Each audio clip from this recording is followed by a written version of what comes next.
नमस्कार मित्रांनो, आजच्या व्हिडिओमध्ये आपण खरीप पीक विमा 2024चे जे काही ऑनलाईन अर्ज आहे, हे अर्ज प्रधानमंत्री फसल विमा योजनाचे जे काही CSC मधून आपण भरतो, तर हे जे काही CSCचे जे काही पोर्टल आहे, हे आजपासून हे अर्ज भरण्यासाठी चालू झालेले आहे।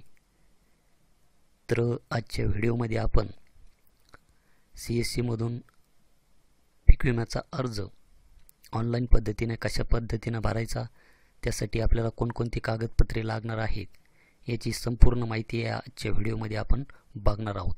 तर त्यासाठी व्हिडिओ हा सुरुवातीपासून शेवटपर्यंत पहा।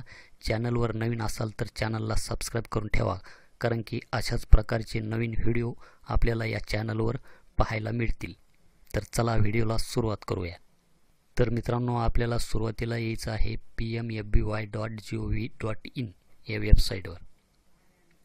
इथे आल्याच्यानंतर आपल्याला इथे CSC नावाचं ऑप्शन दिसेल, तर इथे आपल्याला या ॲरोवर क्लिक करायचे आहे। त्यानंतर इथे CSC लॉगिन याच्यावर आपल्याला क्लिक करायचे आहे। त्यानंतर आपल्याला आपला जो काही CSCचा ID आणि पासवर्ड आहे तो टाकून, त्यानंतर हा जो काही कॅप्चा दिसत आहे हा कॅप्चा आपल्याला इथे टाकून साइन इन व्हायचे आहे। साइन इन झाल्याच्या नंतर आपल्याला इथे आपले स्टेट निवडायचे आहे, महाराष्ट्र। त्यानंतर सुरुवातीचे जे काही ऑप्शन आहे, प्रधानमंत्री फसल विमा योजना खरीप 2024, हा जो काही गोलाकार वर्तुळ दिसत आहे आपल्याला याच्यावर क्लिक करायचे आहे आणि इथे सबमिट करायचे आहे। सबमिट केल्याच्या नंतर आपल्याला इथे ॲप्लिकेशनमध्ये यायचे आहे। ॲप्लिकेशनमध्ये आल्याच्यानंतर आपल्याला नवीन अर्ज करण्यासाठी ॲप्लिकेशन फॉर्म या टॅबवर क्लिक करायचे आहे।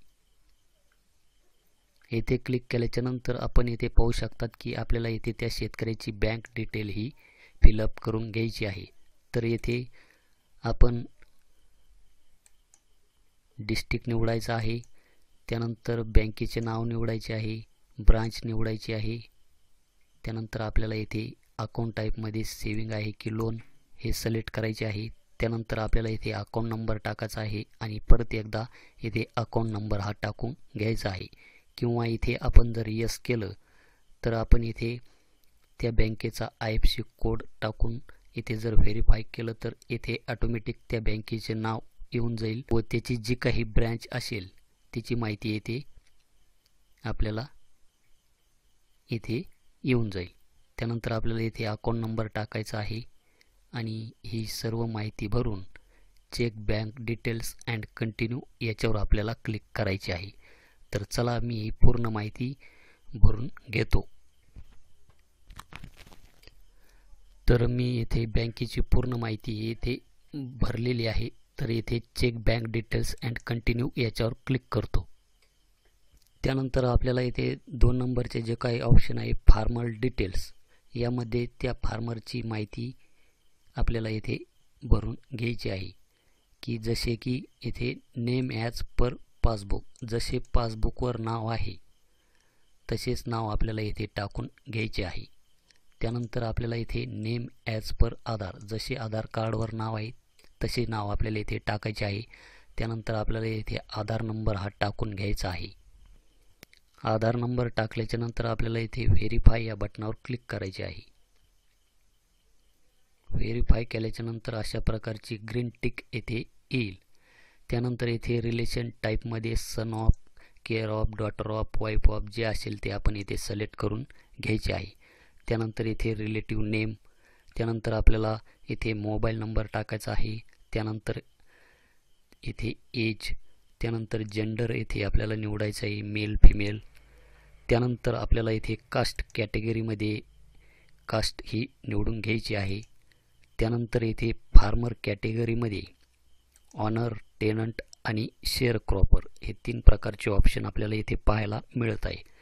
टेनंट म्हणजे भाडेकरू, शेअर क्रॉपर म्हणजे वाटेकरी, जे असेल ते आपण इथे सिलेक्ट करून घ्यायचे आहे। त्यानंतर इथे फार्मर टाईपमध्ये स्मॉल आहे की मार्जिनल आहे।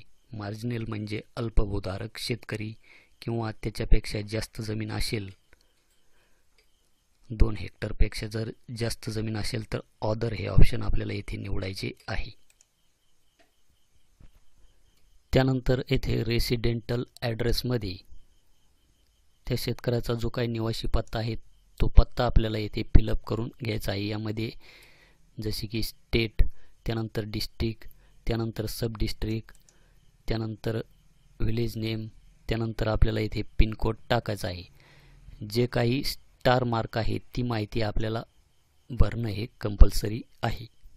त्यानंतर येथे खाली आपण पाहू शकतात की डिक्लेरेशन नॉमिनी लेटर, यामध्ये आपण नॉमिनीची माहिती पण येथे भरू शकतो किंवा ते कंपल्सरी नाही.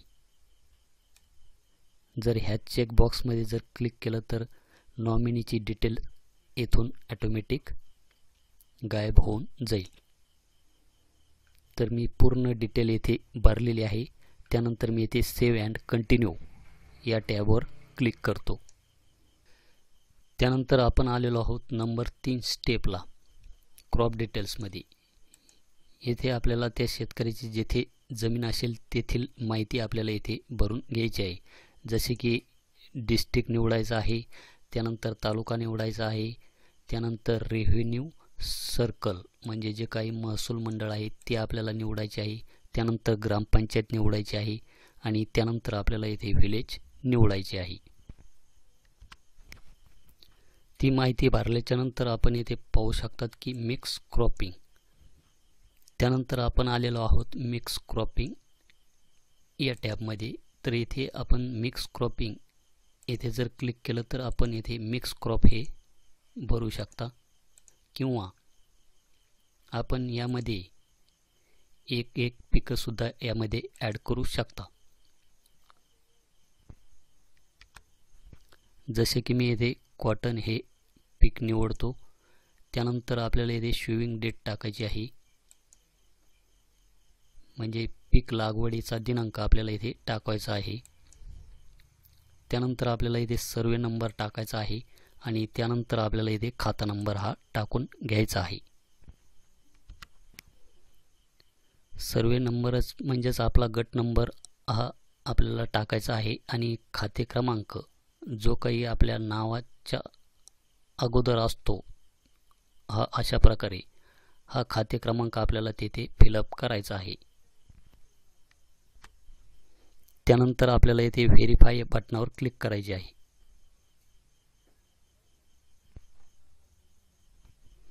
त्यानंतर येथे त्या शेतकऱ्याची डिटेल ही दाखवली जाईल. तर त्या शेतकऱ्याचे एकूण क्षेत्र येथे आपल्याला दाखवले जाईल. तर आपल्याला हे जे काही गोलाकार वर्तुळ दिसत आहे याच्यावर क्लिक करायचे आहे. याच्यावर क्लिक केल्याच्या नंतर त्या शेतकऱ्यांनी अगोदरच जर पीक विमा भरलेला असेल तर इथे ऑलरेडी इन्शुर्ड एरिया आपल्याला दाखवेल. तर सुरुवातीलाच मी हा फॉर्म भरत आहे, त्यामुळे इथे ऑलरेडी इन्शुर्ड एरिया 0 दाखवत आहे. जर हाच फॉर्म दुसरीकडे भरण्याचा प्रयत्न केला तर इथे आपल्याला ऑलरेडी इन्शुर्ड एरिया हा दाखवला जाईल आणि तो फॉर्म आपल्याला परत भरता येणार नाही. त्यानंतर आपल्याला इथे सबमिट करायचे आहे. सबमिट केल्याच्या नंतर त्या शेतकऱ्यांनी जर कापसाचे पीक हे 20 आर केलेले असेल तर आपल्याला इथे 0.2 असे करायचे आहे. जर 30 गुंठे असेल तर 0.3 अशा पद्धतीनं आपल्याला इथे एक पिकं हे ॲड करून घ्यायचे आहे. तर मी येथे 0.3 हे केलेले आहे. त्यानंतर येथे add crop survey number for insurance याच्यावर क्लिक करतो.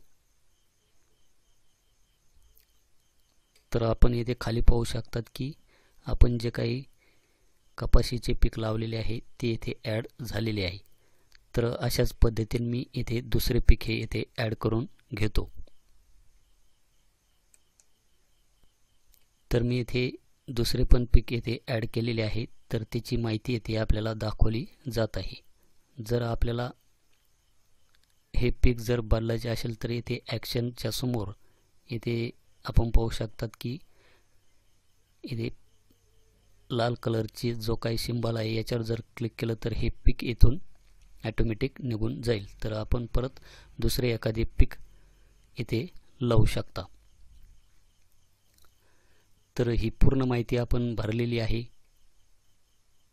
मित्रांनो, आपण आलेलो आहोत नंबर 4 या टॅबमध्ये ॲप्लिकेशन डॉक्युमेंट्समध्ये। यामध्ये आपल्याला जे काही रेड स्टार मार्क आहे ते कागदपत्रे आपल्याला अपलोड करणे हे आवश्यक आहे। तर येथे पासबुकमध्ये लाल कलरचं स्टार मार्क आहे, म्हणजेच पासबुक हे आपल्याला अपलोड करायचे आहे। तर त्यासाठी चूज फाईल याच्यावर क्लिक करून आपण जे काही बँकेचे पासबुक आहे हे आपल्याला इथे अपलोड करून घ्यायचे आहे। तर इथे डॉक्युमेंट अपलोडेड सक्सेसफुली अशा प्रकारचा मेसेज येथे वरती शो होईल।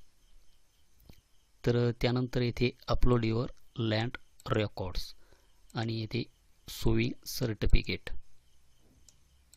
तर यामध्ये आपण जो काही 7, 12 आणि 8 आहे, हा 7, 12 आणि 8 आपल्याला इथे अपलोड करण्याची आवश्यकता नाही। त्याचप्रमाणे शोविंग सर्टिफिकेट की ज्याला आपण स्वयंघोषित पीक-पेरा म्हणतो, हे पण येथे अपलोड करण्याची आवश्यकता नाही। त्यानंतर येथे टेनंट सर्टिफिकेट, जर आपली भाडे तत्वावर जमीन असेल तर आपल्याला ते सर्टिफिकेट इथे अपलोड करणे हे आवश्यक आहे। किंवा आपले जर सामायिक क्षेत्र असेल तर इथे सामायिक क्षेत्राचं जे काही सर्टिफिकेट आहे ते सर्टिफिकेट आपल्याला इथे या टॅबमध्ये अपलोड करणे हे आवश्यक आहे। तर यामध्ये 7, 12, 8 किंवा शोविंग सर्टिफिकेट हे अपलोड करण्याची आवश्यकता नाही। तर मी येथे फक्त बँकेचे पासबुक हे इथे अपलोड केलेले आहे। त्यानंतर आपल्याला इथे प्रिव्ह्यू या बटनावर क्लिक करायचे आहे। प्रिव्ह्यू या बटनावर क्लिक केल्याच्या नंतर आपल्याला त्या शेतकऱ्याचा फॉर्म हा एकदा परत व्यवस्थित तपासून घ्यायचा आहे की त्या शेतकऱ्याचा अकाउंट नंबर, त्याची जमिनीची डिटेल, मोबाईल नंबर ही माहिती सर्व बरोबर असेल तरच आपल्याला फॉर्म हा इथे सबमिट करून घ्यायचा आहे। तर मी इथे सबमिट या बटनावर क्लिक करतो। त्यानंतर आपल्यासमोर अशा प्रकारचा एक इंटरफेस आपल्याला इथे पाहायला मिळेल। तर इथे पे लेटर किंवा मेक पेमेंट, पे लेटर या बटनावर जर क्लिक केलं तर आपण त्या पॉलिसीचं नंतर पेमेंट करू शकता। तर मी इथे लगेच या पॉलिसीचं पेमेंट हे करून घेतो। तर मेक पेमेंट या बटनावर क्लिक करतो। त्यानंतर आपल्याला CSCचे जे काही वॉलेट आहे त्याकडे रिडायरेक्ट केले जाईल। तर आपल्याला इथे आपला पासवर्ड टाकून व्हॅलिडेट करून घ्यायचा आहे। त्यानंतर आपल्याला इथे पे या बटनावर क्लिक करायचे आहे। तर आपले पेमेंट येथे सक्सेस झालेले आहे आणि आपल्याला येथे पॉलिसी ID हा येथे जनरेट झालेला आहे। तर त्यासाठी येथे प्रिंट या बटनावर आपल्याला क्लिक करायचे आहे।